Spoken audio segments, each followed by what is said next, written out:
conversaciones.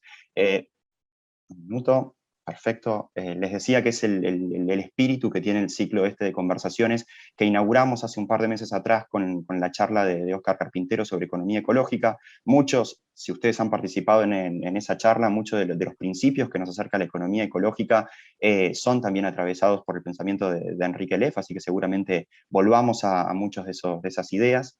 Y el objetivo del ciclo es no analizar las cuestiones ambientales desde la mirada que en ocasiones y tradicionalmente se aborda, que más allá de que es hiper necesario el abordaje técnico de los desafíos ambientales que enfrentamos, entendemos, y entiendo ya a título personal también digo esto, que desde lo técnico tenemos bastante conocimiento para saber cómo corregir el derrotero que estamos llevando a cabo. Los mismos postulados de la economía ecológica, al menos de los años 50 en adelante, los tenemos muy claro, y más de los años 70 en adelante, con el informe de Club de Roma, con los estudios o los postulados que nos presentó Schumacher, o varios de los otros libros y análisis críticos sobre los modelos de desarrollo que se empezaron a vislumbrar en los años 70, ya nos dan claridad sobre el mal desarrollo que vienen dando las sociedades modernas. Y no solamente nos dan claridad sobre el mal desarrollo y los indicadores que vemos en la actualidad ratifican eso, sino que también esas mismas críticas ya presentaban las soluciones técnicas. Y en lo personal creo que la solución técnica por excelencia, desde una mirada también, digamos, ética, es lo que nos presenta la bioeconomía y la economía ecológica de Georges Corregen que vimos con Óscar Carpintero.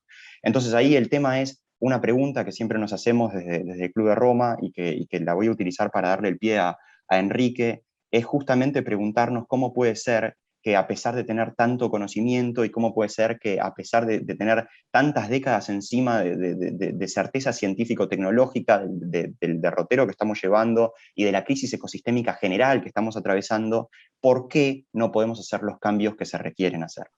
Y yo creo que muchas de esas preguntas, o mejor dicho, algunas ideas de respuesta a esa pregunta, están atravesadas básicamente por la racionalidad imperante, que es una racionalidad completamente cosificante de la naturaleza, que apalancada en un conocimiento científico y tecnológico nos hace perder de vista algunas cuestiones que creo yo están mucho más vinculadas con la esencia del ser, y con preguntas que tienen más que ver con la puesta en el centro del devenir de la vida en su conjunto. Y en ese devenir y en ese ejercicio de pensamiento, Enrique atraviesa el pensamiento intelectual, la filosofía y la técnica de un modo ejemplar y un modo que, insisto, Enrique, aprovecho la ocasión para agradecértelo como fanático de tu pensamiento, de un modo muy claro. Y no voy a seguir redundando sobre tirando flores a Enrique, eh, porque creo que no es necesario. Estoy seguro que muchos de ustedes que se acercaron a este conversatorio sienten ese mismo fanatismo por el pensamiento y por las ideas y por todos los postulados que nos acerca Enrique para pensar la racionalidad económica actual y también para dar luz o tratar de ver cómo se puede generar una nueva racionalidad. La idea del diálogo es pasarle la palabra a Enrique, que podamos utilizar los primeros 30, 40 minutos para que Enrique nos comparta algunas ideas, alumbradas también, imagino, con lo que fue los últimos resultados, a mi juicio muy, muy pobres, por no decir completamente insuficientes, de las últimas negociaciones en Glasgow con la última COP26. Y una vez que Enrique nos comparta las ideas que nos vaya a compartir, aprovechar los últimos 30, 40, 50 minutos para abrir el diálogo. Y para eso, dos cuestiones. Por un lado, para que el diálogo sea del modo más fluido posible, los invito a que dejen los comentarios en el chat. Y ocasionalmente vamos a ver si podemos abrir los micrófonos de un modo muy ordenado para que los intercambios también se puedan hacer a viva voz. Así que, sin más, y también por lo que marca el protocolo, voy a leer unas breves líneas de la semblanza del CV de Enrique, y con eso nos metemos de lleno a disfrutar, Enrique, de tu presencia hoy. Enrique Leff es un sociólogo y filósofo, científico social y humanista, pionero y uno de los principales autores de la teoría de la praxis del ambientalismo crítico en México, América Latina y a nivel internacional. Doctorado en Economía del Desarrollo de la Université París I de Sorbona, en París, Francia, en 1975, y doctor en Filosofía de la Ciencia por la UNAM en el año 2017. Investigador titular del Instituto de Investigaciones Sociales y profesor de la División de Posgrado y la Facultad de Ciencias Políticas y Sociales de la UNAM. Fue coordinador de la Red de Formación Ambiental para América Latina y el Caribe del Programa de las Naciones Unidas para el Medio Ambiente entre 1986 y el año 2008, y coordinador de la Oficina del PNUMA en México. autor de muchísimos libros. Aquí solamente tengo dos, que al menos son dos de los que más suelo recomendar. Uno es justamente, no está el título aquí, Racionalidad Ambiental, que desafortunadamente no lo tengo aquí, Enrique, para que me lo firme, y el otro, uno que estoy disfrutando últimamente, El Fuego de la Vida, que es una mirada muy profunda sobre el pensamiento de Heidegger, para repensar también la ontología y problematizar también las ideas metafísicas que han signado el desarrollo de las sociedades actuales. Así que, Enrique, sin más, y volviéndote a agradecer profundamente, te damos la palabra y nos adentramos en el diálogo. Muchísimas gracias, Gonzalo, por tan elogiosos comentarios y sobre todo por abrirme nuevamente las puertas para reanudar un añejo diálogo con la Argentina. Quizás empiezo por ahí. La Argentina ha sido un espacio privilegiado, ejemplar, de diálogo crítico. Y debo recordar, pues, la década la década del año 2000, donde Cetera inauguró un espacio también ejemplar para todo el mundo, con una carrera de especialización en ambiente y sociedad, y a través de la cual pues se formó pues una generación de educadores en todos los niveles, desde el jardín de niños hasta las universidades en la Argentina. Fue una verdadera cruzada de educación, de formación ambiental, única en el mundo.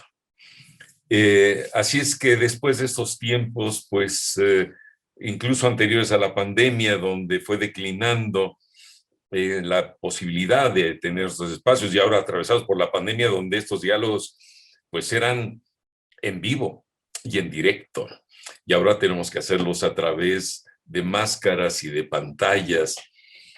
Pero bueno, saldremos de esto y estaremos tomándonos un mate próximamente para tener los diálogos más en vivo. Pero para mí es muy importante esta conversación, este diálogo, y seguramente el público que atiende esto es tan amplio porque ha sido tocado, impregnado por esos antecedentes que estoy mencionando. Es decir, en la Argentina está muy presente, late muy fuerte la inquietud por la cuestión ambiental, por la crisis socioambiental. Hay una gran recepción y una gran sensibilidad. Dicho esto, quizás voy a empezar ahora esta charla, que no será muy amplia, porque lo que más me interesa es dialogar con ustedes, porque mis ideas, aunque brotan con distintos matices en cada conferencia, pero las ideas están en los libros. Entonces, lo importante es tener el diálogo con ustedes a pesar de estas circunstancias de la virtualidad. El Club de Roma. A mí, debo decir, Gonzalo, sí me sorprendió que estuviera todavía vigente ese espacio llamado Club de Roma en la Argentina. No sé en cuántos más lugares lo sea. Pero lo que hay que recordar es que el Club de Roma, sobre todo yo diría la publicación, Los límites del crecimiento, esa publicación del MIT, de Donella Meadows y los otros tres jinetes del apocalipsis, pero que pregonaban también una salida de ese apocalipsis, fue un verdadero hito histórico, porque por primera vez, yo diría, en la modernidad, y la modernidad pues ya lleva unas cuantas centurias, se cuestionaba el principio, la comprensión del mundo en la cual está la humanidad, estaba y está embarcada, ¿no? La del crecimiento, la del progreso, atrapados por una racionalidad incuestionada, la racionalidad tecnoeconómica, que es la racionalidad del capital, propiamente dicho. O sea, eso que se llama, por un lado, la época de la técnica en lenguaje heideggeriano, o el modo de producción capitalista en lenguaje marxista, pues es eso, es una estructura, es un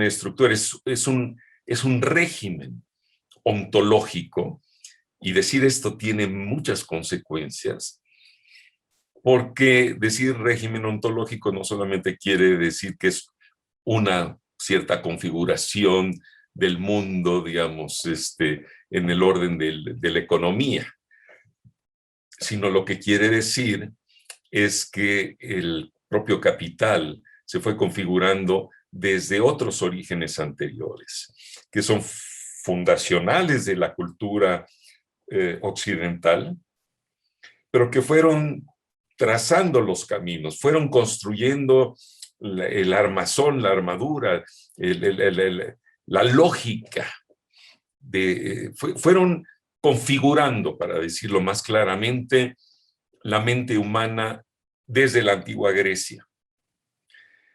Y es en ese devenir, que debo decir, no es el devenir propio de la vida, porque la vida tiene otro devenir, sino tiene que ver con un verdadero enigma, un enigma que es la configuración, la emergencia del orden simbólico en el género humano, que fue configurando un modo de pensar y a través de intervenir al devenir de la vida. Los cursos que podríamos decir propios de la vida, lo que podemos decir, la inmanencia de la vida. Eso obviamente no fue discutido en la cumbre de Estocolmo en 1972. Ahí el pensamiento era un pensamiento crítico, como digo, por primera vez cuestionador de esa lógica del crecimiento sin límites, como el destino ineluctable de la humanidad. El camino en cual estábamos ya embarcados, destinados, pero además lo más grave del asunto, sin que se abrieran puertas para pensar, para criticarlo, para cuestionarlo. Y resultaba que eso incuestionable era y sigue siendo la causa absoluta de la catástrofe ambiental del planeta. Es decir, pero bueno, allí estaba marcado ese primer momento de quiebre y de apertura. Ahí, pues, se fue convocando el concurso, ¿no?, de las naciones, y no solo eso, a través de, pues sí, de una serie de políticas. O sea, la cuestión ambiental, pues, empezó a ser difundida. A partir de ahí se empezaron a crear las instancias gubernamentales que luego se convirtieron en secretarías de medio ambiente con otros adicionamientos ahí, o sea, primero la cuestión urbana vinculada a la cuestión ambiental, fueron de ahí algunos países pues instituyendo ministerios de medio ambiente, y parecía que ahí empezaba a darse la respuesta que requería esta crisis ambiental. Al mismo tiempo, no solamente se dieron estas emergencias o reordenamientos en el orden institucional, digamos, de las políticas públicas, sino que se fue abriendo otros caminos, digamos, de cuestionamiento más crítico. Por una parte, hay que decir, las disciplinas científicas, todas fueron de alguna manera cuestionadas y convocadas por la cuestión ambiental para reformular sus categorías, sus conceptos, sus métodos, sus paradigmas. Y como todos ustedes y todas ustedes saben, pues de ahí surgió toda una playa de nuevas disciplinas que llevaban el sufijo de eco o el sufijo de ambiental, ¿no? Y ahí surgió la economía ecológica, un ecomarxismo, una economía ambiental que no es lo mismo que la economía ecológica, como pues inversiones, digamos, de inquietud y de creatividad para procurar responder a a la crisis ambiental, ¿no? Crisis ambiental que tenía muchas manifestaciones. Obviamente, la destrucción de la naturaleza, la deforestación, la contaminación del aire, del suelo, de las aguas, pero junto con ello, una crítica del deterioro de la calidad de vida. O sea, ahí la cuestión ecológica empezó a articularse con la cuestión social.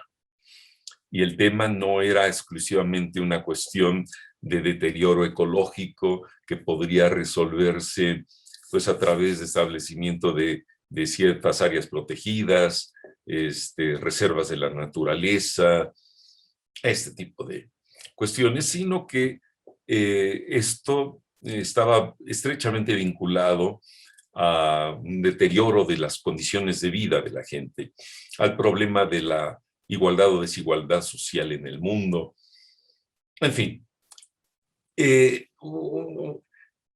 una explosión de líneas de cuestionamiento a lo que era, pues esta coraza cerrada en sí misma de la racionalidad, de la modernidad, donde estaban perfectamente, y siguen estando articuladas, la estructura, digamos, del capital, ¿no? de la reproducción ampliada del capital, vinculada claramente al funcionamiento y al progreso del conocimiento científico, objetivo, del desarrollo tecnológico, que se convirtieron pues, en la palanca fundamental de la renovación, de la reproducción del capital, de la respuesta a la baja de la tasa de ganancia del capital, a las crisis internas del capital.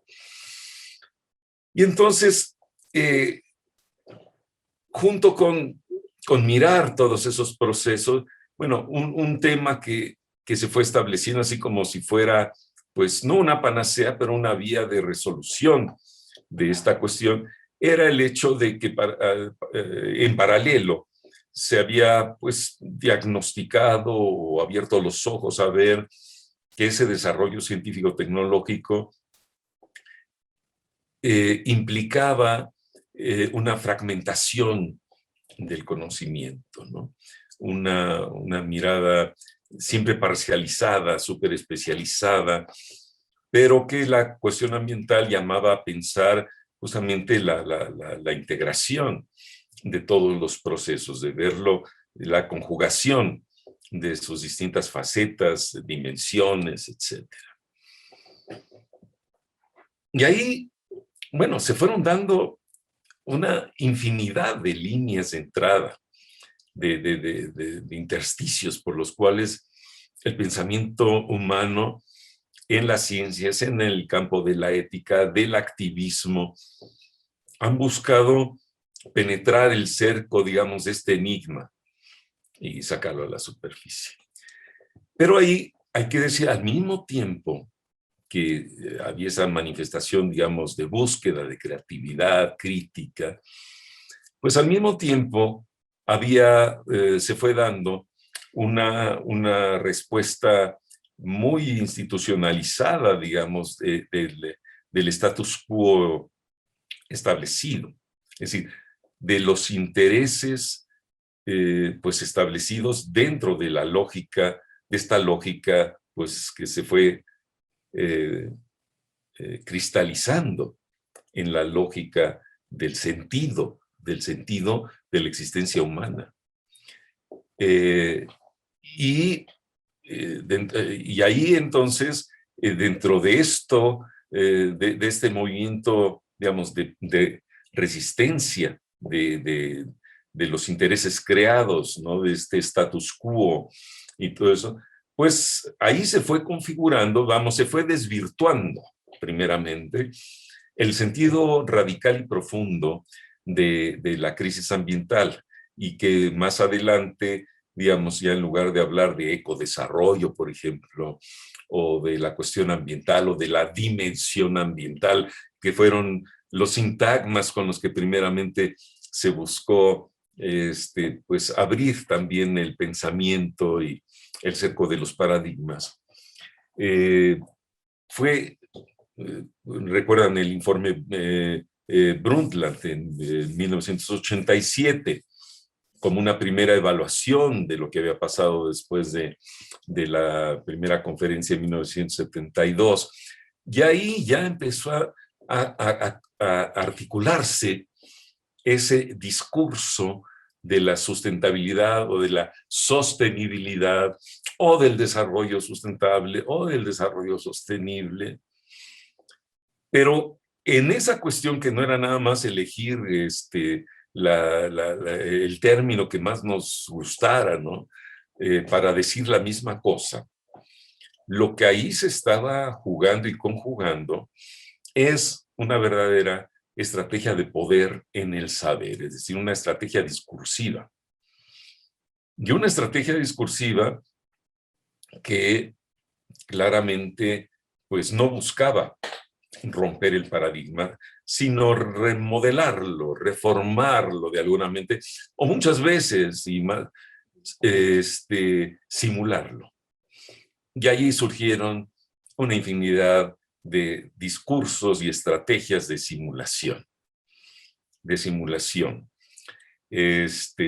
No nada más vimos, digamos, las empresas más contaminantes pintadas de verde, surgió la idea de una economía verde, que no es lo mismo que la bioeconomía de Nicolás Georgescu-Roegen. Es decir, pequeñas transformaciones y simulaciones, como el gatopardismo, ¿no? De cambiar algo para que todo siga siendo lo mismo, ¿no? No nada más siguió siendo lo mismo, siguió siendo peor. Entonces, digo, ejemplos son infinitos. Se fueron configurando estrategias económicas muy sofisticadas para pretender que se está dando una respuesta a la crisis ambiental. El protocolo de Kioto, por ejemplo, que hoy, y toda esta idea de resolver el problema del calentamiento global del planeta, no controlando desde su fuente, las fuentes de emisión de gases de efecto invernadero, sino pretendiendo dar soluciones económicas dentro de los mecanismos económicos a la cuestión de la desestructuración de la compleja trama de la biosfera y de lo que implican los modos de intervención de la técnica, de la tecnología, de la economía, que sobre la naturaleza. La idea de los bonos, por ejemplo, de carbono, ¿no? De resolver el cambio climático abriendo un mercado de transacciones de bonos de carbono, cosa que parece ser que Glasgow también quiere ahora reinventar como el hilo negro, pero que es, digamos, esto desde que se inauguró el protocolo de Kioto, pues era la estrategia. Todo eso, digamos, los biocombustibles, el fracking, tantas nuevas técnicas que lo que han hecho realmente no es ponerle un freno al crecimiento económico, volviendo al tema de los límites del crecimiento, sino han sido nuevas maneras de estimular a la economía. O sea, de buscar darle sustentabilidad, no en el sentido de sustentabilidad ecológica, sin una falsa idea de darle una sostenibilidad temporal, es decir, permitirle que se siguiera reproduciendo. Y para eso estas estrategias llegaron a economizar, es decir, a absorber en los códigos de la economía pues a los espacios de la naturaleza que antes ni siquiera eran considerados efectivamente como bienes, bienes vitales y comunes de la humanidad, cuya producción, conservación, distribución no tendría que pasar a través de los mecanismos del mercado. Pero ahí se reinventó pues el sintagma o la idea de los bienes y servicios ambientales del planeta. No para dejarlos ser como aire, como agua, sino para, igual que las moléculas de carbono, para ser absorbidas por los códigos del capital y de la economía, por valorizarlos económicamente. Y digamos, la sustentabilidad o la manera como sobrevive o como se reconfigura el aire o el agua o la tierra o las capas geológicas o la vida humana en el planeta está dirimida, está destinada, está codificada por el valor económico. Es decir, cuando digo que la crisis ambiental proviene es un régimen ontológico. Es porque el régimen ontológico de la modernidad, decía Heidegger, es el orden de la técnica, ¿no? No es el orden de la técnica, pero es sobre todo el orden de la economía. Es decir, es el de una objetivación y cosificación de todas las cosas del mundo, de todo lo existente. Todo pasa a ser dominado por la soberanía del valor económico. Todo. Y esa es, digamos, la radicalidad de esta crisis. Entonces, lo que tenemos que entender que no es una crisis, si es una crisis, por ejemplo, que podemos decir y hemos dicho constantemente, ¿no? La crisis ambiental es un proceso de exacerbación, de un proceso de entropización de la vida. La entropía es una ley de la naturaleza, de la biotermodinámica de la vida, pero está siempre conjugada con otra ley, la de la negentropía. Y ahí se conjugan y ahí establecen lo que se puede llamar equilibrios dinámicos del sistema ecológico, de la biosfera de la vida. Lo que hace el capital es, número uno, transformar lo que era physis, la physis como una idea, como la idea primigenia de lo que es propiamente el devenir, la forja de la vida en el sentido presocrático. Y eso después pasó a ser naturaleza medida y pasó a ser después naturaleza objetivada. Entonces, de lo que se alimenta el capital es de materia prima, de recursos naturales, etcétera, etcétera. Es ya vida propiamente objetivada, fragmentada, valorada económicamente. Entonces, la vida coavida que se fue organizando ecosistémicamente a través de ese devenir de la physis, ha sido atrapada, ha sido colonizada, dominada, codificada por ese régimen ontológico que empezó siendo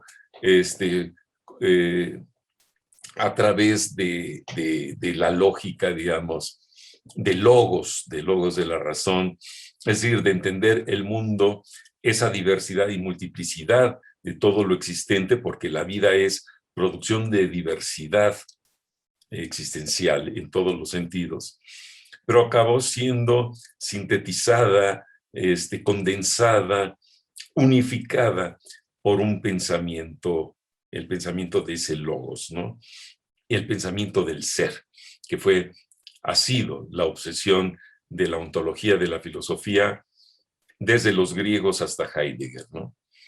Entender el mundo, la condición del mundo, desde el pensamiento del ser de las cosas y luego de la falsa supuesta verdad del ser. No nos damos cuenta. Uno cree que la filosofía es un entretenimiento para gente que no sabe hacer otra cosa en el mundo. Y no nos damos cuenta que este mundo como está es consecuencia de la manera como pensaron el mundo Parménides, Platón, Aristóteles, Descartes. Es decir, el peso específico de las ideas. Esas ideas no son sustentables.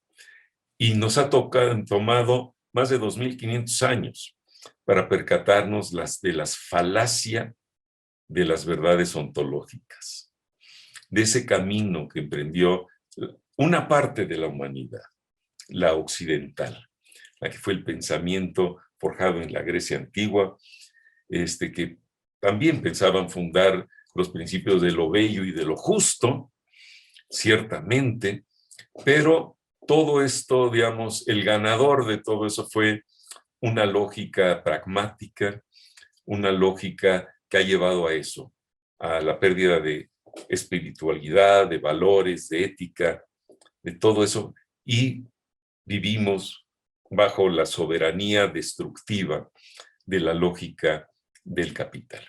Como sea, eso así no fue pensado en Estocolmo, tampoco fue pensado por el informe Brundtland y tampoco se discutió en Glasgow.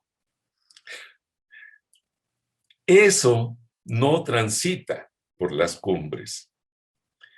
Y sin embargo, o sea, las cumbres, lo que hay que entender, y por eso, pues yo no sé quién le pone un grano de esperanza a estas cumbres, porque lo que hay que entender es que están totalmente confinados, no por la pandemia nada más, están confinados desde antes de eso, por una racionalidad, que no es nada más la cosa de que estén defendiendo, digamos, los ingresos extraordinarios de las empresas o las recurrentes de la corrupción de los gobiernos. No, está la mente colonizada por una lógica de sentido que ya no hace sentido. ¿Y por qué no hace sentido? Pues porque la operatividad de esa lógica lo que está haciendo es cada vez más destruir la compleja trama ecológica del ecosistema, que da sustentabilidad a la vida. Sin eso no hay vida y no conseguimos poner 2 y 2 juntos y entender eso. Y eso va mucho más allá de los intentos de la economía ecológica, incluso de la parte más radical, que yo consideraría que es la de Georgescu Ruegen, es decir, la de de entender la relación que tiene la ley económica, la producción, el proceso productivo, que no es nada más decir proceso productivo, el proceso productivo está estructurado y dominado por la lógica del capital. No es cualquier proceso económico. Pero ese proceso económico que tiende a reproducirse, como decía Marx, de manera ampliada, para sobrevivir, para reproducirse, consume cada vez más materia o naturaleza. Una naturaleza, pues, escasa en términos de la economía, pero limitada por las propias leyes, digamos, de las biotermodinámicas de la vida. Y bueno, es ahí a donde, obviamente, la economía ambiental, que todo lo reduce al valor económico, o incluso la economía ecológica, no han dado el paso a la radicalidad de esta cuestión.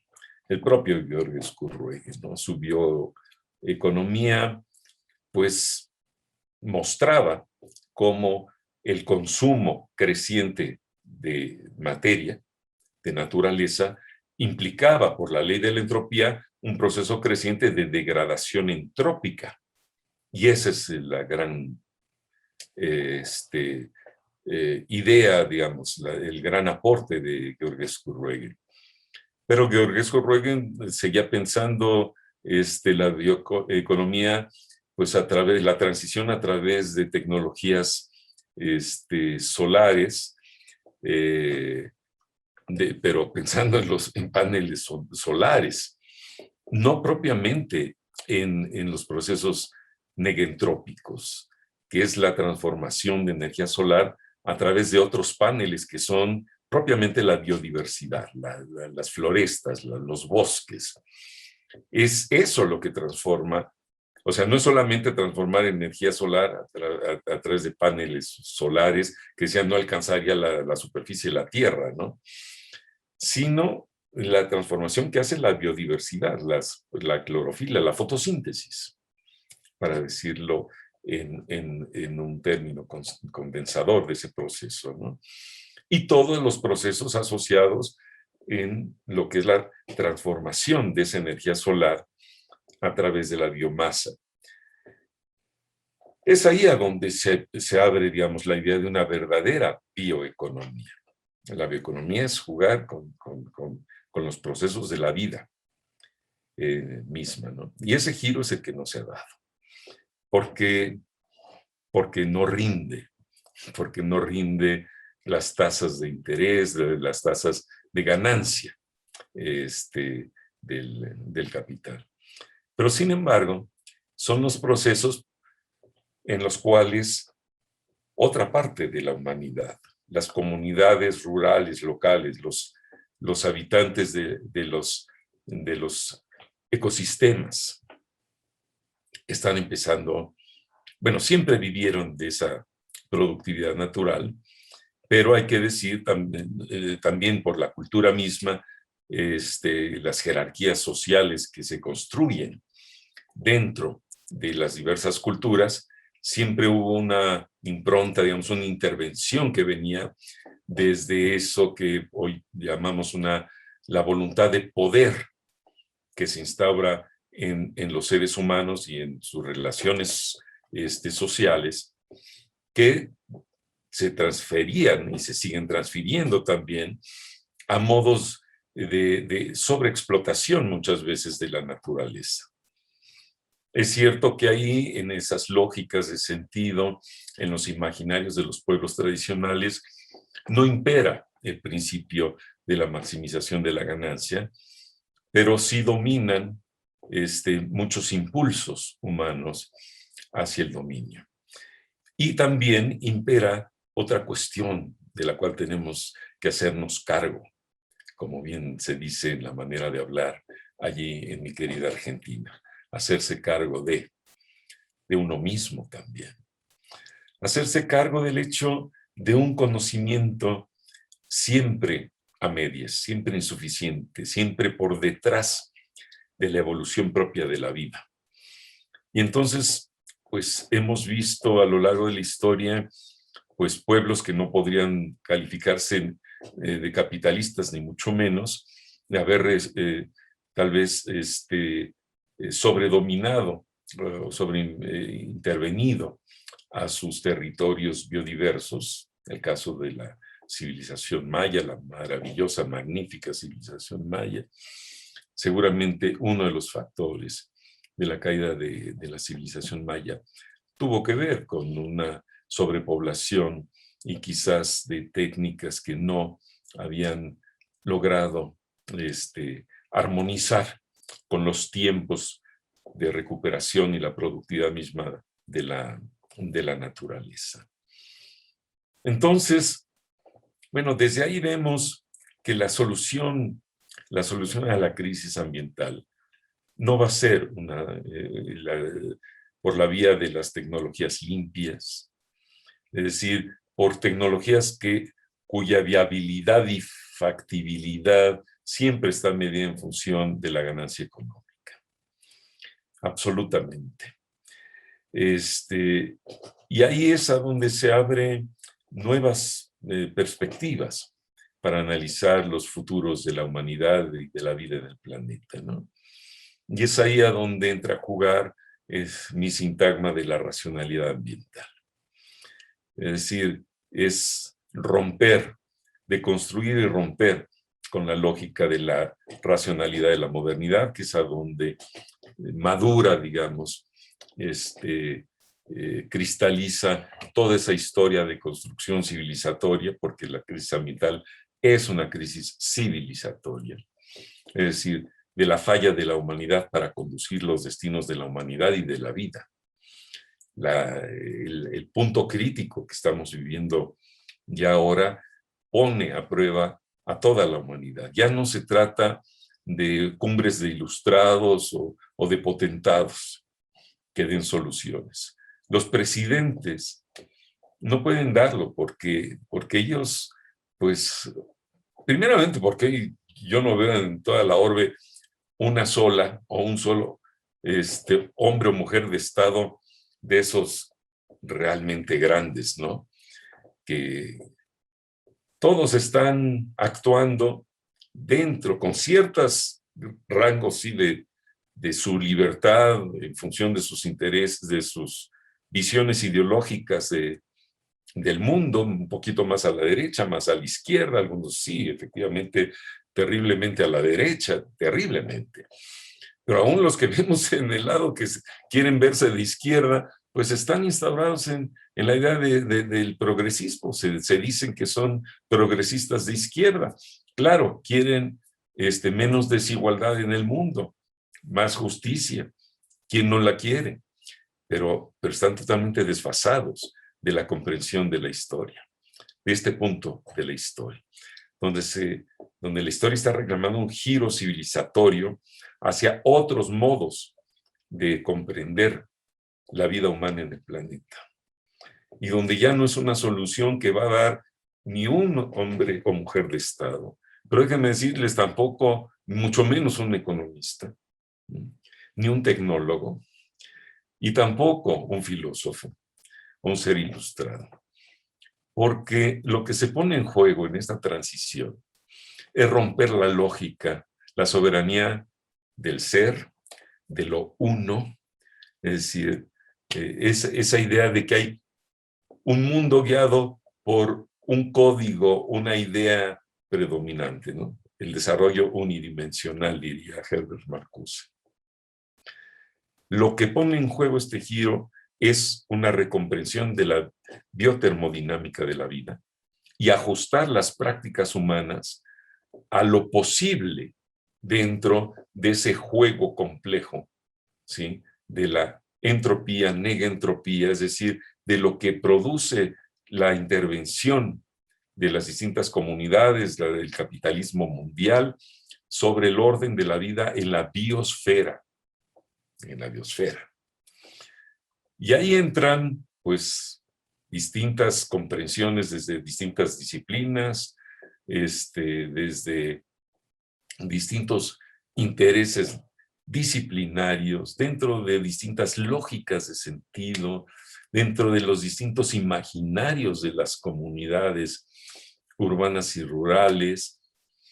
Y es lo que pone a prueba muchas cosas. Primero, la capacidad de abrir la cabeza y reformular nuestras ideas del mundo. No nada más creer en la verdad de la ciencia, sino entender que la democracia pasa por legitimar los derechos existenciales de los pueblos. Además que porque son los pueblos de la tierra los que, habiendo conservado su ethos tradicional, habiendo resistido más de 500 años la colonización y la conquista, mantienen un ethos, una capacidad de comunicarse no nada más con la practicidad de la maximización de la ganancia o del poder, sino con una espiritualidad, es decir, una conexión con el cosmos, con su entorno, con los otros.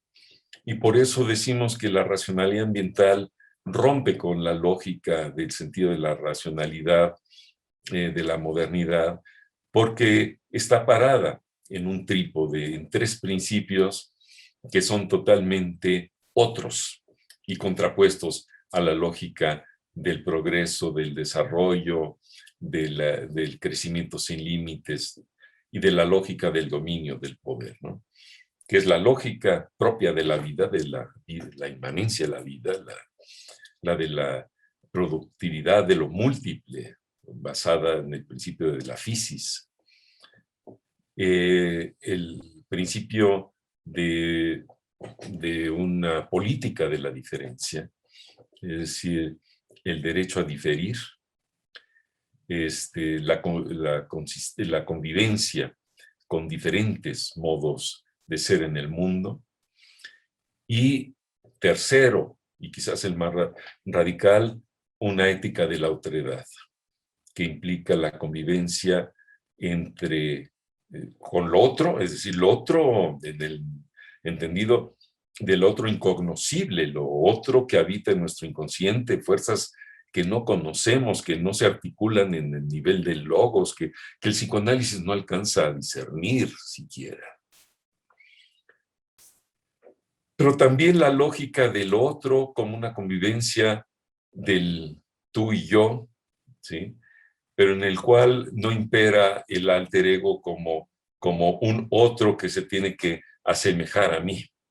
Es decir, el otro es un otro, o una otra, o algo otro, que yo no puedo ni siquiera presumir que voy a comprender en términos de mi lógica, de mi capacidad cognitiva. Es otro que tiene otros principios, otras lógicas, otros sentidos, pero que tiene derecho existencial. El derecho existencial a lo múltiple, a la diversidad de la vida. Bueno, esos tres principios abren la historia a algo que está fuera de la idea de la trascendencia, de la filosofía de la trascendencia, que es la trascendencia guiada por el mismo motor que estaba antes, ¿no? Que lo va guiando, si ustedes quieren, incluso a una revolución social, pero basada en el mismo principio del valor, ¿no? O de las ideas a priori de la razón. Aquí estamos hablando de una transición a la sustentabilidad de la vida que tiene que abrirse a nuevas estrategias de convivencia en esos principios que acabo de mencionar. Entonces, como ven, es una cuestión que pone a prueba la capacidad de convivencia de la humanidad con sus otros, con los demás humanos, pero con los otros seres vivos. Y no nada más con los animales, porque son muy queridos, pero mucha de la reflexión bioética está muy encaminada también a ver la diferencia, cuánta diferencia hay entre humanos y no humanos y animales. No, estoy hablando de la lógica de la vida en su totalidad, la lógica de la vida que creó la vida en el planeta y de la cual ahora los humanos en este antropoceno pues somos responsables de ella. Y en lo cual no basta con que algunos proclamen un cambio de paradigma hacia un biocentrismo, porque no se va a dar un biocentrismo. El biocentrismo se va a dar cuando no existamos los seres humanos, y entonces la naturaleza se va a regenerar conforme a sus propias lógicas, así como se hizo antes de que hubiera propiamente Pithecanthropus erectus sapiens, ¿no? O Homo sapiens y sapiens sapiens. Entonces se recuperará conforme a esas otras lógicas, seguramente. O sea, la Tierra tal vez, aún en esta era del catastrofismo, pues no llegará a ser un otro Marte, otro Júpiter, tal vez como sigue girando más o menos a la misma distancia del Sol, las mismas circunstancias que le dieron vida al planeta se regeneren, ya veremos cómo. Bueno, nosotros no lo veremos. Pero mientras haya seres humanos que somos los que estamos incidiendo de manera predominante en los destinos de la vida, somos nosotros los que tenemos primeramente que cuestionar, hacernos cargo de las condiciones de la vida. Y esas condiciones son termodinámicas, ecológicas, pero son también simbólicas y culturales e inconscientes. Y esa es la armazón, digamos, un armazón más comestible, más dúctil que el armazón de la racionalidad capitalista de la modernidad. Pero digamos, esos son los principios sobre los cuales podemos pensar una transición, o sea, un volver a la vida, darle un vuelco a esta crisis civilizatoria. Lo demás son pequeñas falsas promesas, y ya lo vimos durante 50 años. Son más de 50 años ya de estar viendo estas falsas soluciones, donde surgieron ideas que sonaban maravillosas. La desmaterialización de la producción, fantástico. Vamos a tener una economía que funcione, pues no sé, a través de transformar moléculas abstractas de la no materia. Pero no, lo que hemos visto es otra cosa. Lo que hemos visto es la vorágine, el hambre propia del capital, que necesita no nada más transformar toda la Amazonía y convertirla en cultivos comercializables, ¿no? Aprovechando el boom del mercado chino, por ejemplo, y del mercado mundial. Hemos visto el fracking con la pretensión de que con eso vamos a solucionar las altas emisiones de los hidrocarburos, pero que pueden llevarnos a seguir desestructurando las capas geológicas del planeta y agotando más rápidamente el recurso agua. En fin. Así va la vida. Hay muchos señuelos que atraviesan por estas estrategias, por estos discursos. Glasgow no se atreve a declarar el fracaso, entonces tienen que decir que no fue tanto como hubieran querido, pero que no está mal, que están logrando que cada vez firmen más. Pues sí, firman por cuando ven que no va a pasar nada. Además, hemos visto muchas firmas, mucha tinta correr en firmas de mandatarios durante todas estas décadas y cumbres. Y luego no pasa nada.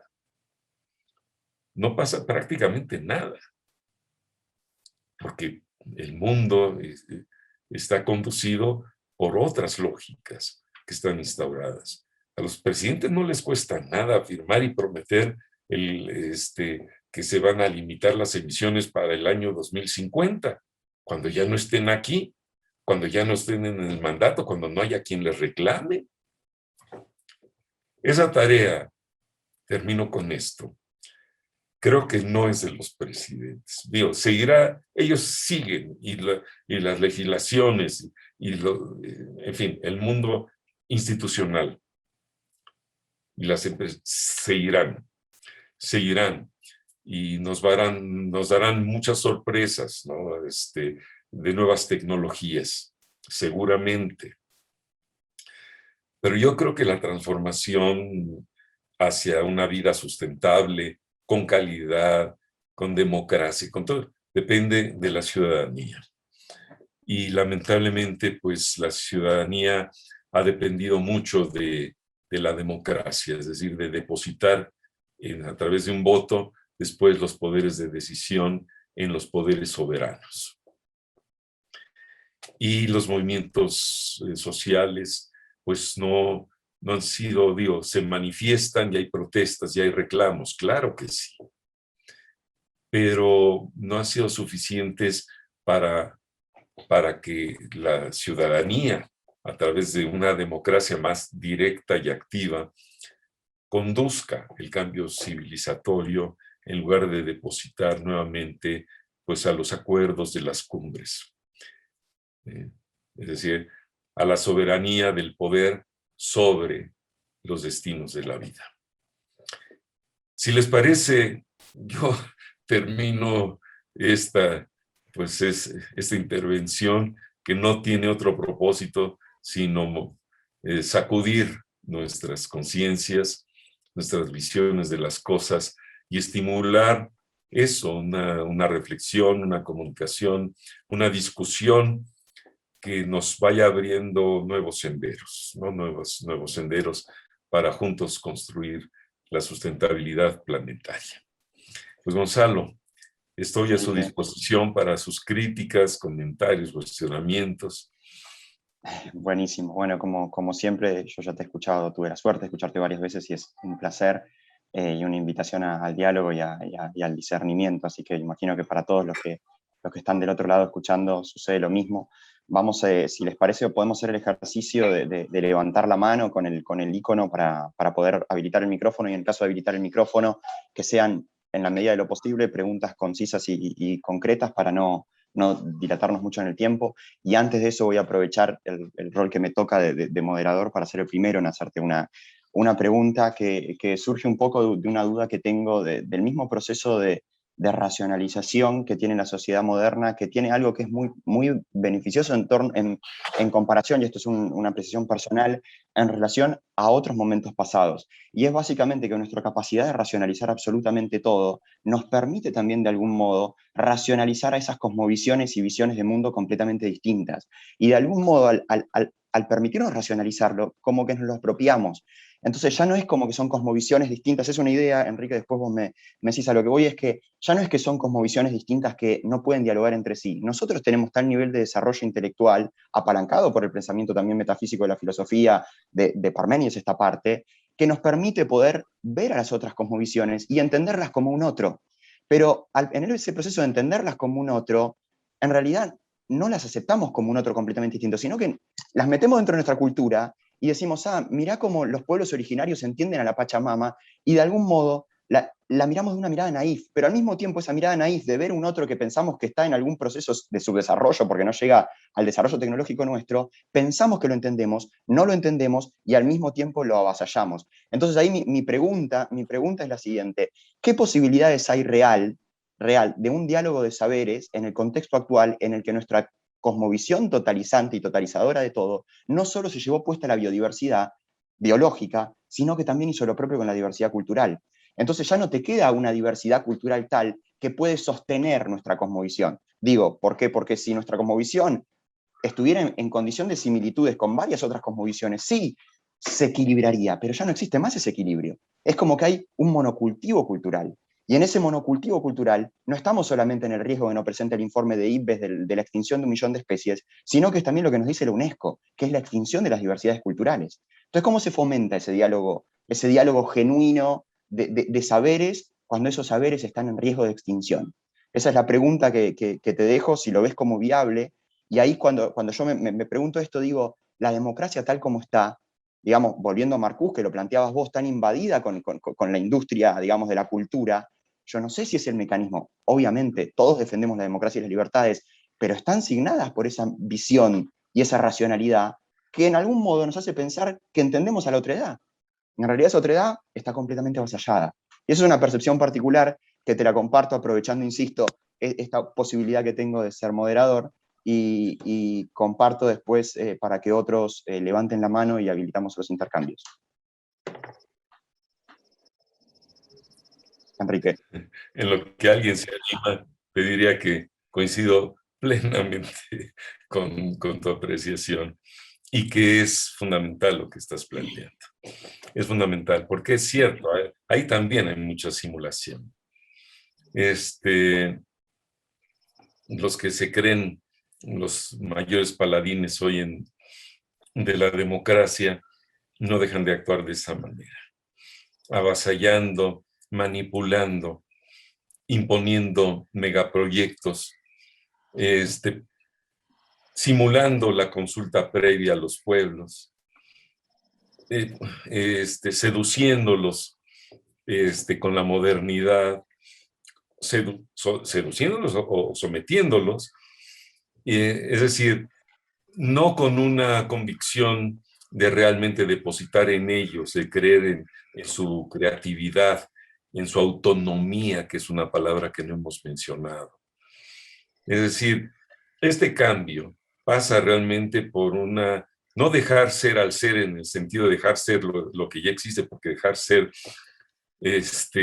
al ser hoy en día es dejar operar libremente a la corrupción del capital y a sus sucedáneos. dejar que aflore la productividad de la naturaleza y la creatividad de los pueblos, dejarlos ser. Pero allá donde se han dado estas situaciones, por ejemplo, los seringueiros, junto y después de Chico Méndez, que viven de la productividad negentrópica, que han refundado sus reservas extractivistas, bueno, esos como otras comunidades de la selva tropical, de los cerrados, de otros ecosistemas, viven totalmente acosados y avasallados por el progreso, y por todas las instancias, ¿no? Poniendo en riesgo sus vidas también, hay que decirlo. O toma el caso, que es un caso tristemente paradigmático, la difusión que ha tenido ese sintagma del vivir bien, ¿no? Del summa causai, o summa camaña de los pueblos andinos, que tiene todo su sentido y valor cuando ellos lo enuncian y ellos lo practican, pero no cuando los gobiernos, sean de Bolivia, sean de Ecuador, se apropian eso y dicen que también sus gobiernos son del buen vivir. Bueno, ya lo hemos visto hasta qué punto son del buen vivir y en qué momento ya digamos, la propia dinámica de esta contradicción lo saca de ese juego, ¿no? Y hoy, ¿quién puede creer que el expresidente Correa fue el paladín del buen vivir y que estaba realmente inscrito en esta convicción, digamos, de ese diálogo de saberes, ¿no? Justamente se acabó eso. En el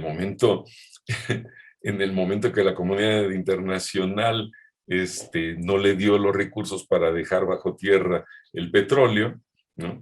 Entonces se dio uno cuenta hasta dónde llegaba la democracia de ese gobierno ecuatoriano, ¿no? Entonces, efectivamente, por eso digo que el tema de la otredad, ahí se juega realmente el cambio civilizatorio, de dar juego a esa convicción de que la humanidad tiene que convivir de esa manera. Pero eso es romper con una cuestión muy estructural, muy constitutiva de los seres humanos, ¿no? Esa voluntad de poder que nace de nuestra falta en ser. Nuestra falta en ser, esta condición, pues yo diría, tan fallida, nosotros que nos creemos los seres vivos soberanos, pero estamos constituidos por una constitución muy endeble, muy fallida. Esa falta en ser, esa extrañeza de estar en el mundo que nos mueve a querer dominarlo, a querer dominarlo. Y ahí los invito a leer el último libro, El conflicto de la vida. Porque si no nos hacemos cargo de nuestra herencia filosófica, de nuestra constitución inconsciente, además de hacernos cargo de toda la crítica de todo, digamos, de la prepotencia del dominio de nuestros demócratas elegidos democráticamente a través de nuestras votaciones en las urnas. Entonces no vamos a entender la radicalidad del asunto. Y sí, si hubiera un economista, y ahorita me diga que no hable de psicoanálisis cuando lo que estamos hablando es de ecología y de economía. Pero bueno, si no nos arriesgamos a entender las raíces de esta cuestión y creemos que la ecología se mueve en un ámbito que es propiamente de la ecología, con los conceptos que ya están de la ecología, y la economía tiene el mismo derecho y está ahí y hay que seguirla según los mecanismos del mercado. Es decir, si no nos atrevemos a cuestionar y a deconstruir las lógicas dominantes, entonces esto no tiene, para mí, mayor sentido. Completamente. Gracias, Enrique. Vuelvo sobre la invitación a quien quiera levantar la mano y si quiere hacemos uso directamente de la palabra para que sea más dinámico. Mientras tanto, leo al menos alguna pregunta aquí de Ana Besacián, perdón, que dice, ¿cree que es posible cambiar el sistema y el modo en que percibimos el ambiente y la vida con la cantidad de personas que habitan el planeta? ¿Considera factible solucionar la crisis ambiental con la sobrepoblación actual, teniendo en cuenta el equilibrio natural de la biosfera? Bueno, diría que el problema no es que somos demasiados humanos. Ya al principio de esta problemática, antes de la crisis ambiental, se había hablado de una bomba poblacional, de una crisis poblacional.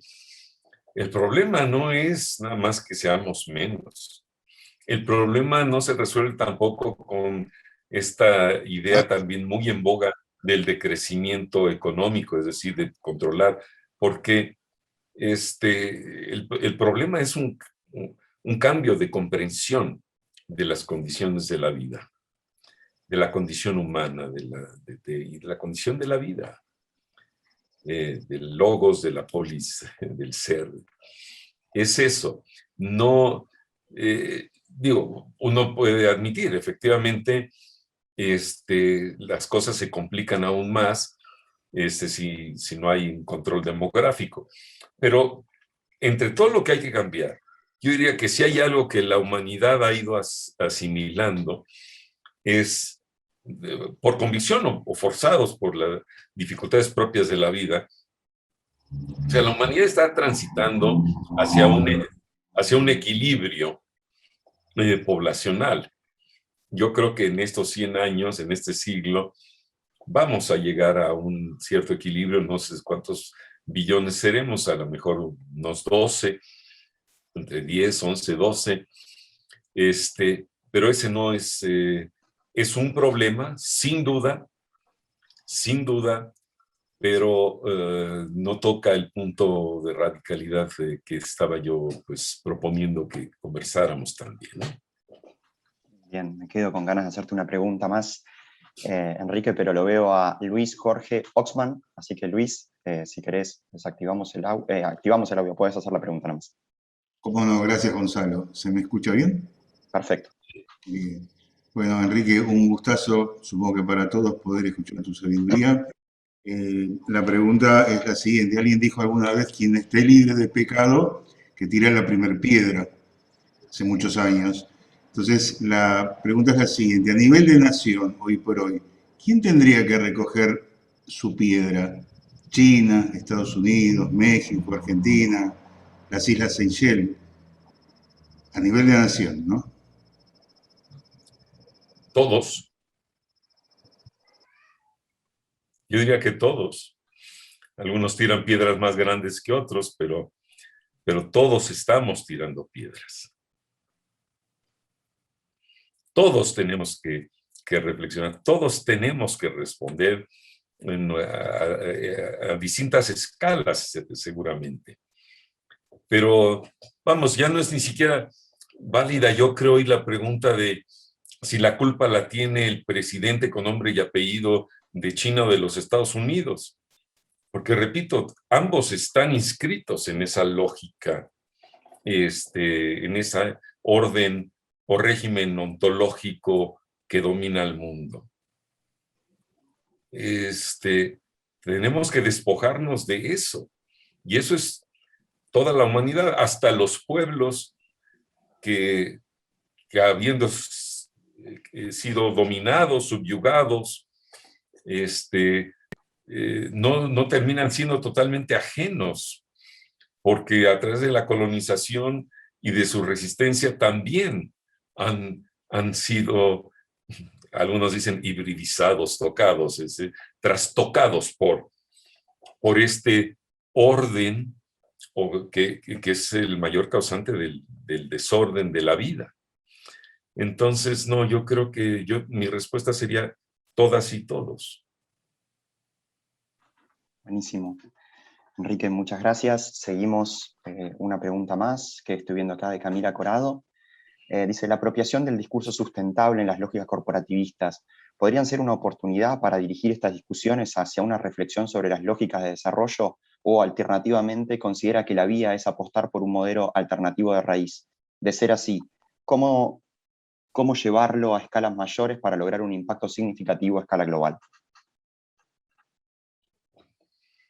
Como dije, la lógica que está instaurada en la geopolítica del desarrollo sostenible, ¿no? Que son las lógicas, bueno, corporativas por una parte, pero que están en la lógica de la gobernabilidad de la inmensa mayoría de los países del orbe, ¿no? Con sus ciertas variantes según sus ventajas comparativas, según sus estrategias políticas. Quizás se salva el reino de Bután, seguramente sí. Pero no, mi apuesta es en la deconstrucción de este mundo y en el dejar aflorar otros modos de convivencia con la naturaleza y con los otros. ¿Cómo alcanzaría eso una escala suficiente? Porque sabemos que hoy en día el movimiento socioambiental está muy desarticulado, muy empobrecido, es decir, no alcanza a tener como pesos específicos suficientemente fuertes para conmover. En algunos casos, movimientos de comunidades tradicionales logran movilizarse y logran, por ejemplo, un fallo de un juez en contra de una empresa minera, por ejemplo, hay casos positivos de eso, que no rompen, digamos, la impronta más, la inercia más amplia. ¿Cómo hacer eso? Bueno, yo creo que la única manera es activando el diálogo de saberes en esos ámbitos donde se está cuestionando el modelo y la lógica dominante. Y de estos están proliferando en muchas instancias, en muchos espacios profesionales del activismo. Hoy, por ejemplo, se están abriendo vías para ejercer con mayor fuerza el diálogo de saberes con poblaciones indígenas y tradicionales, dándoles a ellos la primera palabra, no imponiendo nuestra palabra en el sentido que Gonzalo decía, es decir, sí, miren, o sea, en ese sentido paternalista muchas veces también. Y aquí tenemos a dos, como hacen en las COPs, ¿no? Que invitan a 2 o 3 indígenas, que muchas veces tienen, sí, actuaciones muy radicales y muy claras, pero quienes abren los espacios son a cuentagotas y un poco en el sentido un poco folclorista de la cuestión. O sea, yo creo que es a través de estos procesos como el primero que mencioné de CETERA, de convocar, digamos, a un espacio muy amplio de educadores que después reproducen su cambio de comprensión del mundo y de las cosas a través de sus prácticas pedagógicas y buscando articular estos espacios de debate.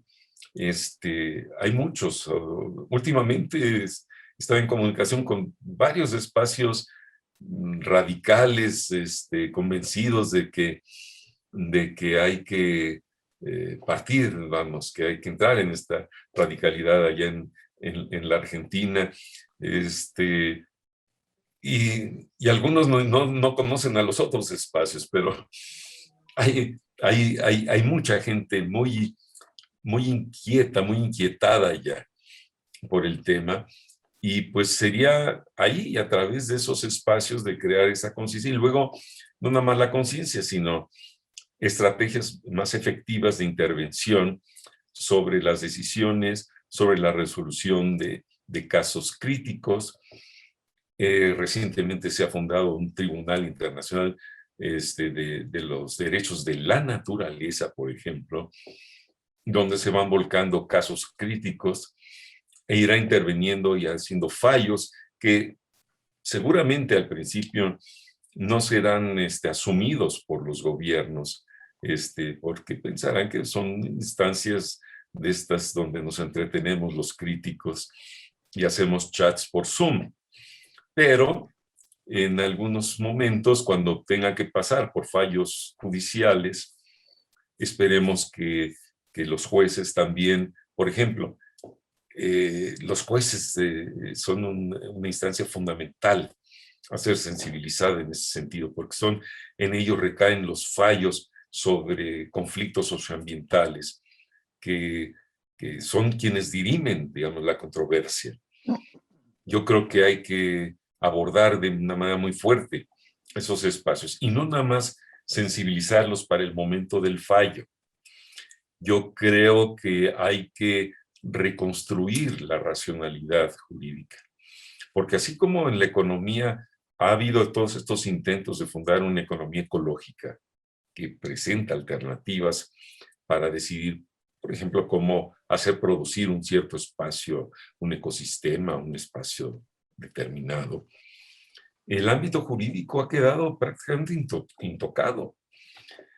A la hora de que los derechos de la naturaleza pasan por las tramas, digamos, de los procedimientos jurídicos, del discurso jurídico, del discurso legislativo, todo acaba siendo atrapado también por la lógica del derecho positivo, privado, empresarial, ¿no? Y lo que no acaba quedando, digamos, articulado de manera sustantiva son los derechos colectivos a los bienes comunes. Lo colectivo y lo común no entra en esa lógica. Entonces hay que reconstituir, más allá de las constituciones de los países, hay que reconstituir el orden jurídico para que sea alimentado por esta lógica de la otredad, de la diferencia, de lo múltiple. Muchas gracias, Enrique. Me quedo con una pregunta que te la voy a adelantar luego, ya que primero tenemos otras varias.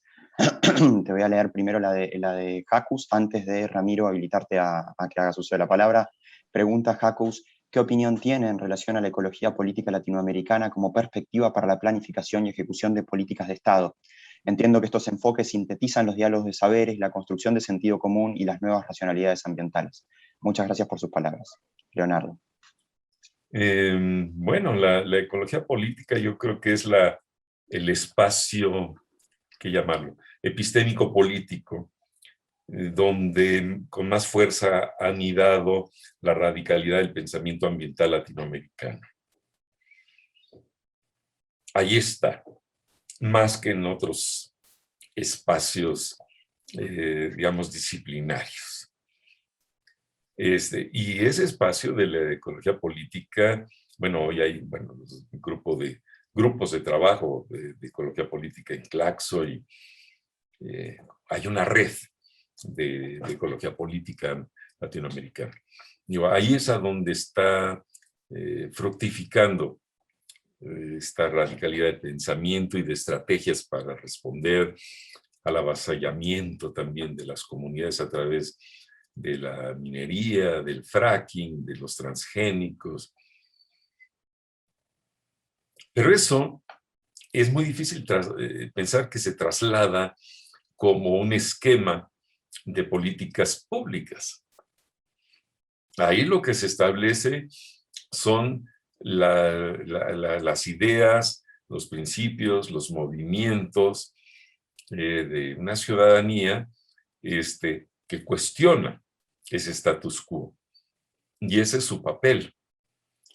Y ese es su papel.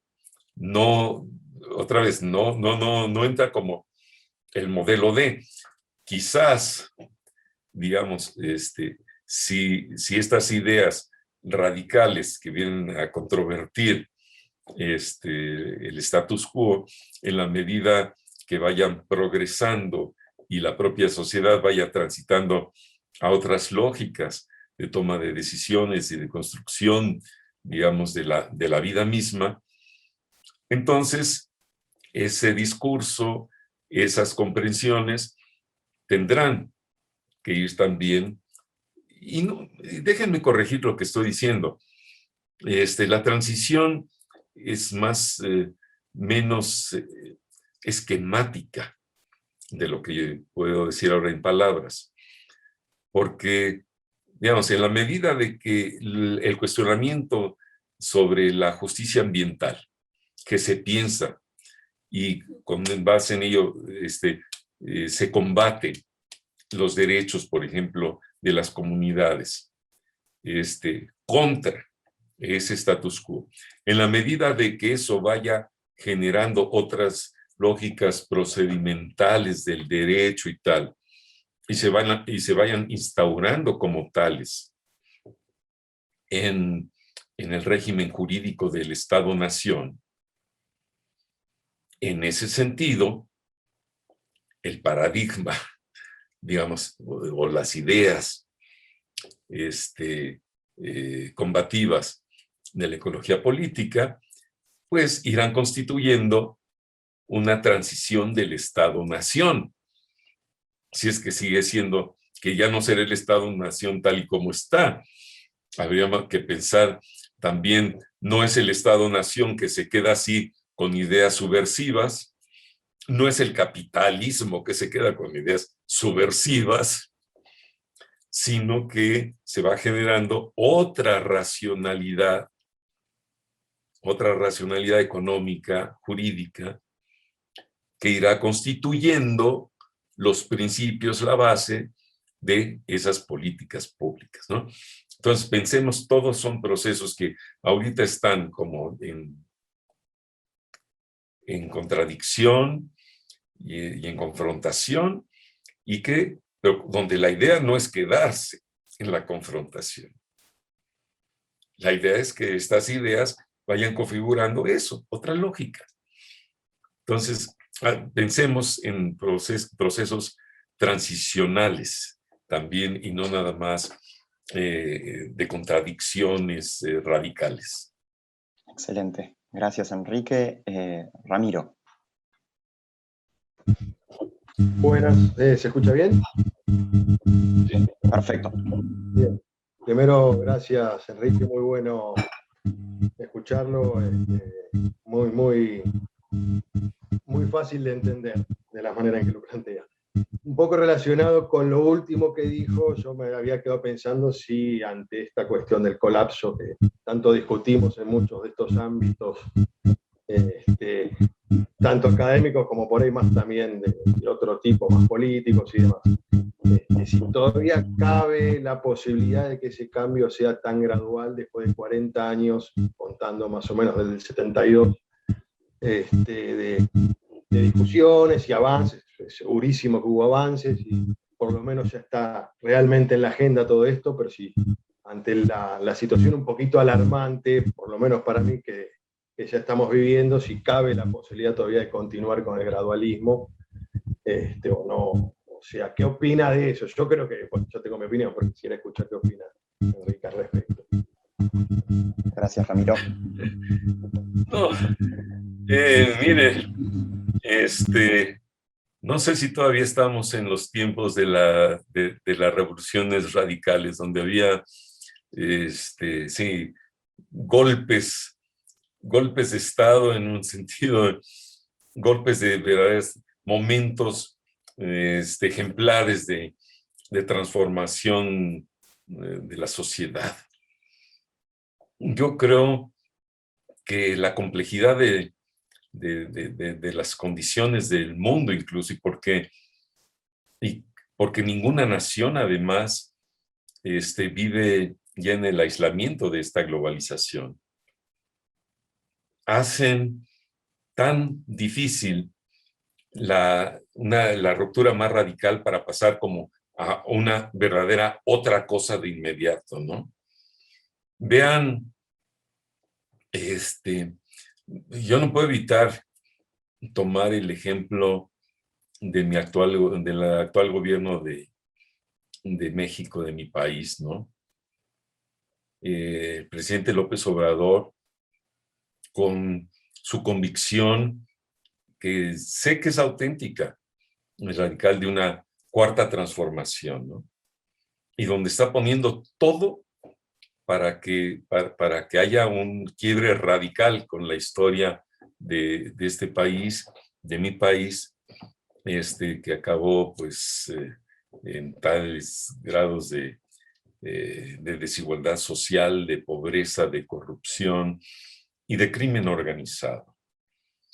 Y uno ve que la dificultad de hacer esa transición y de ese cambio así de radical, porque todos quienes estén convencidos de que el gradualismo es muy lento y que hay que hacer cambios más rápido, además porque se dice que el cambio climático no nos está esperando. Pero las cosas de las cuales yo he hablado ahora son imposibles de instaurar de la noche a la mañana. Piense cada uno de ustedes, yo lo pienso por mí mismo, qué dificultad, la dificultad de comportarnos de acuerdo a esa ética de la otredad. Y piensen en la circunstancia de su vida cotidiana.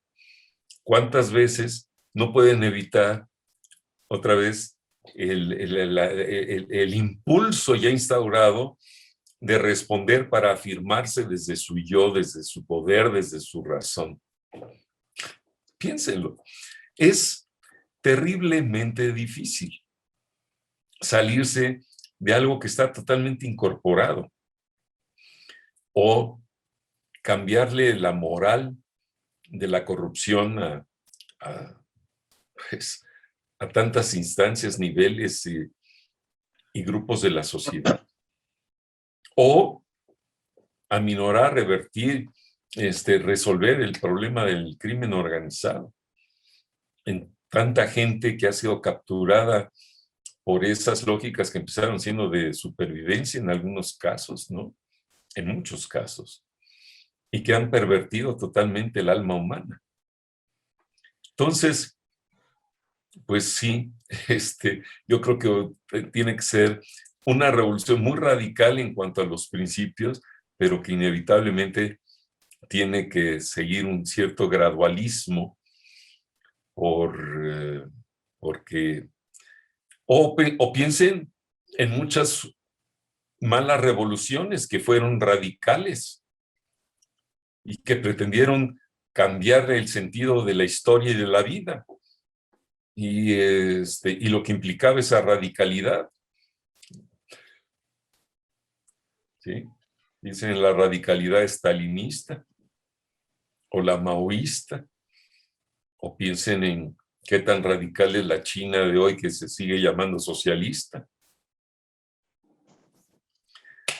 Sí, es muy difícil.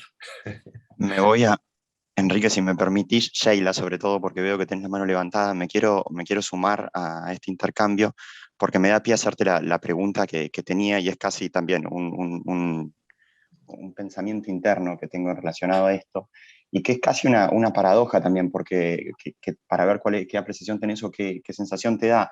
Pero yo creo que uno de los baluartes más fuertes sobre los que se sostiene el sistema actual, más allá del interés económico y la racionalidad tecnocrática y demás, es que se funda sobre la idea de la libertad y sobre la idea de la libertad individual. Entonces es paradójico en el sentido de que, creo yo, más allá de la crítica que pudo haber hecho Nietzsche del proceso de la Ilustración, esta parte, que a título individual, las personas a nivel individual, producto de esta defensa de la libertad por sobre todas las cosas, y el hedonismo y el individualismo, las personas de a pie por ahí están más capacitadas de llegar a ser un superhombre con la idea nietzscheana, o sea, de superar todos esos valores, pero a nivel individual, a nivel muy pequeño. Y lo que necesitamos es trabajar a escala gigante para que ese cambio a una mirada de una moral superior, de una nueva teoría del valor y demás, se dé a escala planetaria. Entonces ahí una idea de un problema es la dificultad de lidiar con las libertades individuales para tratar de conseguir una ética colectiva. ¿Cómo se trabaja sobre esa idea? Y ahí también lo vinculo con otra idea, pensando en voz alta, retomando a Sartre, que el ser humano, digamos, desde la mirada de Sartre, digamos, está condenado a la libertad en tanto que la potencialidad de lo que todavía no es se pueda cumplir en el futuro. Y entonces ahí yo digo, pensando en voz alta, si las potencialidades se ven reducidas por el riesgo de poner en jaque el sostenimiento de la vida, las libertades se eliminan.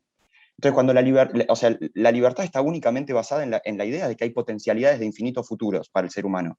Pero cuando se está diciendo que la vida está en riesgo de ser destruida, lo que decía Ramiro del colapso, ya se elimina la posibilidad de la libertad. Entonces quizá esa idea de pensar que se va a eliminar la libertad producto de que el ser humano está destruyendo las condiciones para la vida, habilite a un pensamiento completamente distinto y dé lugar a esa mirada de la racionalidad ambiental. Ideas que yo quería aprovechar el diálogo para compartir también, Enrique, para ver qué percepción tenías de eso. O sea, si la libertad en sí es un desafío que tenemos que analizar, y si al mismo tiempo la posibilidad de la extinción que vemos del colapso generalizado puede despertar una nueva conciencia de libertad.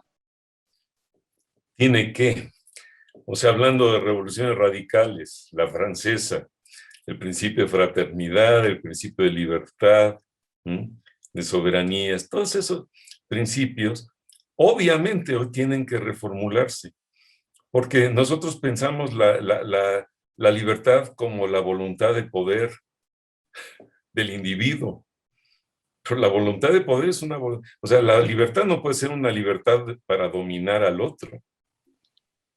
O sea, no puede ser ese juego entre tu libertad como voluntad de poder y mi libertad, y la libertad como voluntad de poder del otro. Eso es la conflagración, ¿verdad?, de todas las guerras. La libertad tiene que moderarse en función de la consideración del otro y de las condiciones de la armonía de la vida. O sea, la armonía de la vida no puede ser la sujeción de todos los individuos, ¿verdad? La sumisión. Pero no es el juego así, el juego libre de esa falsa concepción de la libertad. Porque porque también es una falacia. Sé que aspiramos a la libertad, ¿no? El ser humano, desde esa falta en ser, ¿no? Desde el sentirse sometidos por una fuerza dominante que no tiene que ser la del fascismo, ¿eh? Son fuerzas o las de la naturaleza, por sentirse sometido o sentirse no libre. Quizás hay que pensar en la emancipación de la vida y no la libertad individual. Muchísimas gracias, Enrique. Sheila. Muchísimas gracias, es realmente fascinante este espacio de encuentro. Yo vengo del mundo del derecho, que es una maestría en cambio climático, y realmente es, digamos, vivo como luchando internamente contra lo que se proponen como falsas soluciones, o incluso como una aceleración, es decir, como que es ir más rápido, ¿no? en cierta dirección. Por ejemplo, yo estoy estudiando el caso del agro, y es como que aparecen, digamos, la cuestión de la seguridad alimentaria como una excusa para, de alguna manera, profundizar el modelo agroindustrial, ¿no? En la Argentina, bueno, se acaba de aprobar, y bueno, y eso se ve mucho en América Latina. La pregunta que le hago más en un tono más optimista, porque digamos, mi perspectiva normalmente no es optimista, me cuesta ponerme la camiseta verde, es como decir, me cuesta como realmente abogar por algo, porque puedo decir, ¿por dónde? Digamos, una de las cosas apenas interesantes que me pareció de la COP26, que probablemente no sea conocido por casi nadie, pero es que se organizó la primera convención ciudadana a la manera de otras convenciones elegidos al azar, y bueno, y eso como un espacio micro de innovación que va a estar sesionando. Pero la pregunta es, ¿usted piensa que este pensamiento ecosistémico, es decir, la comprensión incluso científica de los ecosistemas, que es algo que todavía está en proceso, es decir, como que en los ecosistemas aparentemente cuantas más variables hay, más estable es el sistema, pero en las modelizaciones no se logra todavía eso? Entonces digo, en la medida en que la ciencia avance o se esté avanzando realmente a comprender esas dinámicas, eso también podría de alguna manera influir en nuestro imaginario acerca de realmente confiar en procesos realmente democráticos. Es decir, como que nuestro sistema se basa en una desconfianza radical digo, el sistema que tenemos, nuestra Constitución, se basa originalmente en la desconfianza de las asambleas, en la desconfianza, o sea, seguimos con el mismo esquema de poder, ¿no? Tenemos 3 poderes que supuestamente se controlan entre sí. Entonces digo, me pregunto si es decir, si ambas cosas podrían ir de la mano para imaginar que cuando realmente sucede, o sea, cuando se ponen a dialogar personas que no son legas, realmente llegan a soluciones más interesantes que los políticos, o más, digamos, como pasó en distintas convenciones ciudadanas. Entonces me pregunto cómo potenciar eso en el sistema educativo, en el derecho a la investigación, porque es como que hay muchas fuerzas canalizadas. En Chile dicen que como que levantan una piedra y sale un ambientalista, porque claro, eso estaba ahí, lo que pasa es que no tenía cómo manifestarse. Entonces, sí, necesitamos más invención también para la economía, o sea, cómo organizarnos para hacer lo que queremos hacer, ¿no? Digamos, en fin. Perdón que me extendí, me entusiasmé. No, está muy bien porque está bulliendo la cabeza con todas estas cosas. ¿Qué decir? El conocimiento del comportamiento de los ecosistemas o la biotermodinámica de la vida. Digamos, es un paradigma científico, es de lo mejor que tenemos para entender dentro de la comprensión científica cómo evoluciona, cómo se manifiesta, cómo funciona la complejidad de los ecosistemas, ¿no? Y bueno, ahí se ha avanzado con ideas, con paradigmas, con conceptos muy importantes, ¿no? Si uno lee la biotermodinámica de un Stuart Kaufman, por ejemplo, hay muchas ideas de cómo se comportan los ecosistemas desde el caos del cosmos, y algunas de esas ideas pueden ser transliteradas, atraídas para la comprensión, digamos, de la complejidad de la interacción humana en la convivencia humana. Pero déjame decirte, para empezar, una cuestión. La cuestión de la convivencia humana, de las interacciones humanas, de las relaciones humanas, no se debe ecologizar. Es decir, puedes atraer algunos principios, algunas ideas que resuenan, o sea, metafóricamente. Y la verdad es que todo el conocimiento es metafórico. Todo el conocimiento. Pero no puedes calcar lo que conoces como funcionamiento de la simbiogénesis de la vida al funcionamiento de las relaciones humanas, porque los organismos vivos no hablan más que el humano. El orden simbólico no está ahí. Son hipercomplejos, pero nosotros somos mucho más complejos. Entonces, pero para entender cómo comportarnos hacia la naturaleza y con la naturaleza, sí necesitas tener el mayor conocimiento posible de lo que implica, digamos, ciertos límites de intervención o ciertas formas de intervención, es decir, lo que estás provocando. Es decir, si estás interviniendo para favorecer la creatividad negentrópica de tu entorno, o si estás provocando una exacerbación de la degradación entrópica de tu entorno. Eso es muy importante, muy importante. Y para entendernos a nosotros es más complejo. Es más complejo, porque necesitamos entender, digamos, Nietzsche podría decir que voluntad de poder impera en todas partes, pero la voluntad de poder de la vida coavida, es decir, la emergencia potencial de la fisis, pues no es la misma que la voluntad de poder de los seres humanos. Las moléculas no tienen inconsciente propiamente, ¿no? Nosotros sí, y muy retorcido.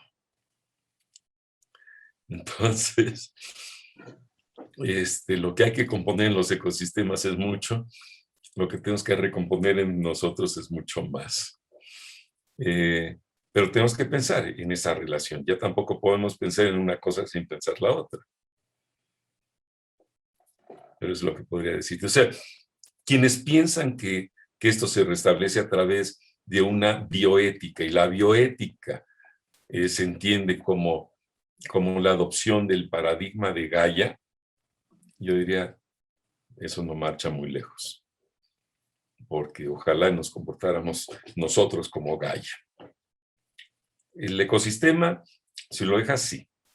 Y la otra cosa que lo dije y lo repito porque es muy importante, nunca tendremos un conocimiento objetivo final que pueda anticipar ni siquiera la evolución de los ecosistemas.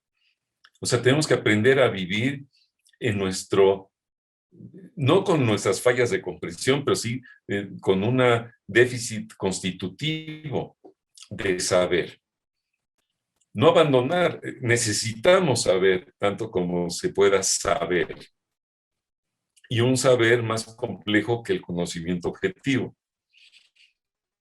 Pero nunca podrás tener un conocimiento, un saber que logre predecir, anticipar. O sea, esta cosa que está instaurada en el propósito del iluminismo de la razón también es una falacia. Entonces, aprendamos a hacernos cargo de esa condición también nuestra. Hijo, yo aprendí el iluminismo de la razón, pero es el reflejo de allá afuera, porque se está haciendo de noche acá en la Ciudad de México. Y la poca luz que entra, veo que deslumbra, entonces déjenme bajar un poco el iluminismo de la razón. Así. Bueno, Enrique, nos has regalado mucho más que el tiempo que habíamos acordado inicialmente. Ya van 2 horas de diálogo y creo que si dejamos abiertos los intercambios se van a convertir en 4 o 5. Así que, a priori, una invitación a que en el futuro y en base a tu agenda, que sabemos siempre es tapada afortunadamente, porque significa que estás pudiendo compartir ideas y intercambios recurrentemente, pero de nuestro lado nos va a encantar poder profundizar en esto. Yo me quedé al menos con 5 o 6 cosas que me encantaría poder seguir charlando, pero que, insisto, imagino que todos los que están aquí también, pero no nos da el tiempo, ni sobre todo no te queremos robar tu tiempo, que ya fuiste muy, muy generoso con estas 2 horas. Así que de mi parte, creo que estaríamos cerrando. Quizás si alguien más quiere hacer una pregunta muy, muy breve, puede levantar la mano. Y si no es el caso, Enrique, te devolvemos la palabra a vos para poder cerrar con la idea que quieras cerrar, sin antes volver a agradecerte muchísimo estas 2 horas compartidas. Ha sido un placer y espero que sea la primera de varias otras en el futuro. Seguramente así será, Gonzalo. Pues yo solamente para agradecerles a ustedes, ha sido un verdadero gusto.